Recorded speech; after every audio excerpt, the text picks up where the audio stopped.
mythology, Norse mythology, then Chinese mythology, and then the Egyptian mythology. So in the Greek mythology, we have her here first, Medusa. So Medusa is a famous figure in the Greek mythology, and she is often depicted as a monster with snake hair, and she has this ability to turn people into a stone using through her gaze. So according to the myth, Medusa was once a beautiful woman, and she is one of the three Gorgon sisters. And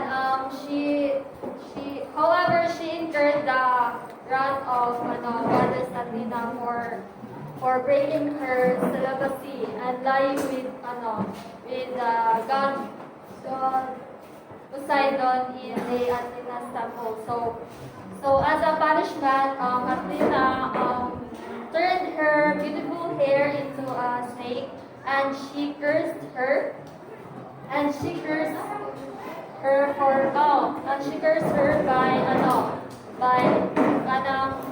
when someone looks at her, maimo sila stone. So with that, Medusa was then exiled into a remote island where she lived as a fearsome monster and yeah, turning all the people who crossed into her path into a stone. So then niabot si Perseus, who was tasked in slaying Medusa as part of a quest. So with the help of Athena and other divines, Perseus was able to defeat Medusa by using Apollo's shield as a mirror, allowing him to avoid looking directly at her and cutting off her head. Next legendary personage is Achilles.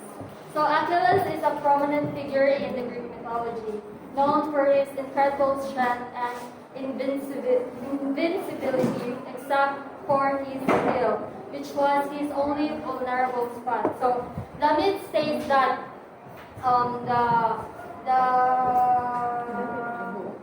the sea nymph, his mother, Thetis, dipped him in the river Styx to make him invincible. However, while gidip ni sa mother ni Achilles she held him sa iyang heel. So that part of his body remained mortal. So Achilles went on to become a renowned Greek hero and fought in Trojan War. And his bravery and prowess in battle were legendary. However, despite his invincibility, Achilles was eventually killed by an arrow kay naigo siya sa iyang heel, which was his only vulnerable spot. And according to the myth, the Paris, the Trojan prince, was the one who annulled the arrow basta. So with the guide of God Apollo, as revenge for Achilles desecrating his temple. So Achilles' death is now viewed as a cautionary tale about the dangers of pride and overconfidence. Like tungod atong iyang vulnerable heel. Next is Perseus. So Perseus is a well-known hero in the Greek mythology. He is best known for his heroic feat of slaying the Gorgon Medusa.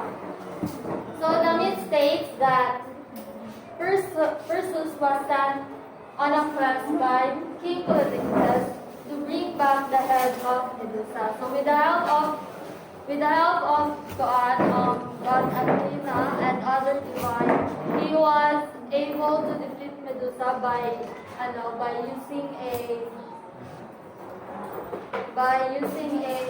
magical weapons and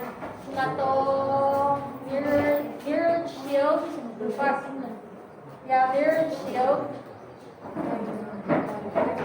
to avoid her gaze, and katong sword to cut the head of Medusa. Lastly is Theseus. So Theseus is a Greek mythological hero who is famous for killing the Minotaur, a creature with a head of a bull and a body of a man. So he was sent on a mission to end the annual sacrifice of Athenians' youth by killing the Minotaur on the island of Crete. So Theseus successfully completed his mission and became the hero to the people of Athens. So in the Greek mythology, the stories of Medusa, Achilles, Perseus, and Theseus offer valuable insights and lessons that can be applied to various aspects of life. So these myths, their story offers timeless lessons that are applicable to personal growth, decision-making, and leadership, including the themes of integrity, humility, adaptability, and courage. So next is the Norse mythology. So these are the legendary personages in the Norse mythology. First is Odin, then Thor, then Loki, and Freya. So Odin is a Norse god who embodies wisdom, war, death, poetry, and magic. So he is often depicted as an old man with long beard, wearing a cloak and a hat. So Odin is also the father of Thor and Balder, and in some myths, he is depicted as a trickster figure using his cunning to outwit his enemies and achieve his goals. Next is Thor. So Thor is a Norse god who represents thunder, lightning, storms, and strength. He is the son of Odin and Frigid, and he is portrayed as a muscular man with red hair and a beard, knowing for wielding the powerful hammer katong Mjolnir. So Thor's primary duty is to safeguard the realm of the gods and humans from perilous creatures, particularly katong mga giants. So he is a significant figure in Norse mythology, and he is admired for his bravery, protection, and fierce in combat skills. Third one is Loki. So Loki is a significant character in the Norse mythology, and he is recognized for his insightful and tricky nature. So he is a shapeshifter and a son of giants, but he was also an honorary member of the Aesir due to his close relationship with Odin. So despite his association with the gods, Loki is he's responsible for the chaos of the Norse mythology and including the death of katong si Balder, Exonitor, and atong pagkawala sa Mjolnir ni Thor. So he is depicted sometimes as the god of fire or a god of chaos and change. Last is Freya. Freya is a highly respected goddess in Norse mythology, and she is renowned as the queen of the Valkyries.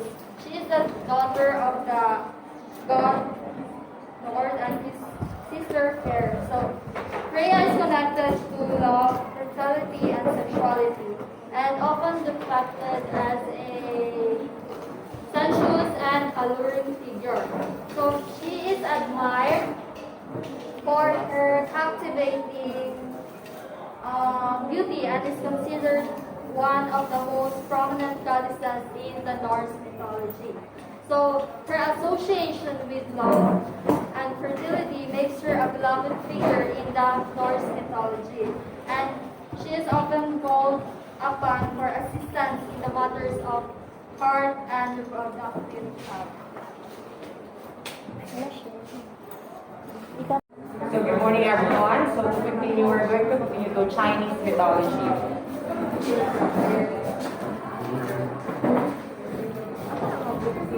Diha na lang pa, sir. Diha lang. So these are the personages of Chinese mythology. Wang Di, the Yellow Emperor.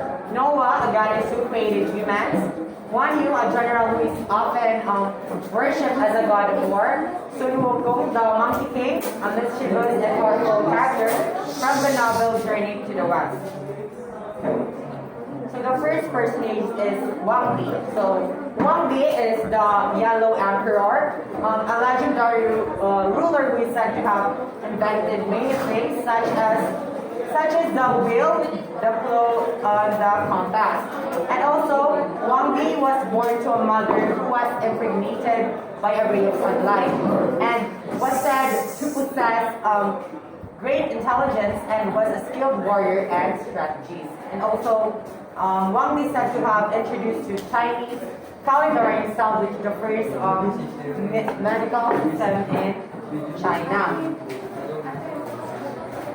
The next one is Noah. So Noah is a goddess who created humans and prepared the pillars that held up to the sky, and often depicted as a beautiful woman with a serpent's tail and is associated with creation, fertility, and the arts. And also credited with inventing music, dance, and is revered as patron of the arts. And also considered a compassionate goddess who cares for her people and is often associated with motherly love and nurturing.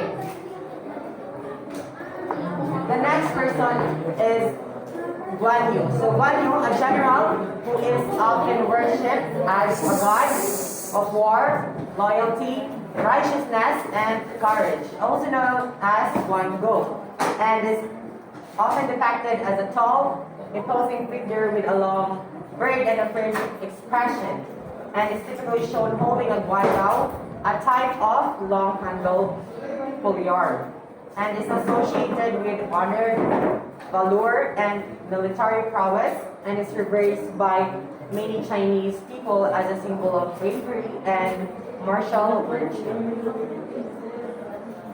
So the last first case in Chinese mythology is Sun Wukong. So Sun Wukong, also known as the Monkey King, and is a monkey who gains extraordinary powers and becomes a powerful warrior and trickster. So he's known for his incredible strength,